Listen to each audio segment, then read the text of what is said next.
Sana all. Tara, kantin tayo. Girl, kanina pa gutom yan. Hindi mo pa kasi sa class? Super! Kasi nga, hindi nga ako nakapag-breakfast kanina. Maaga ko umalis ng bahay para hindi ako matraffic. Ako rin eh. Kainis kasi yung traffic. Super! Mas lalong traffic niyan mamaya. Kagabihin na naman ako ng uwi.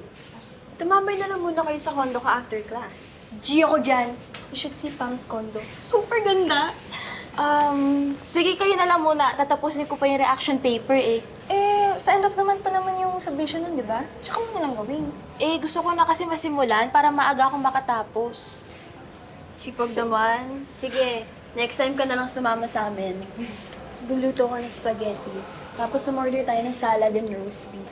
Pa-deliver natin sa condo ko mamaya. Super! Sayang! Di ba favorite mo yung mga yun? Sa kotse ko na lang kayo sumakay papunta sa condo ni Pa mamaya. Oh, I thought you're not coming with us. Ang kulit nyo kasi. Sofer. Tara na, gugutom na. Sige.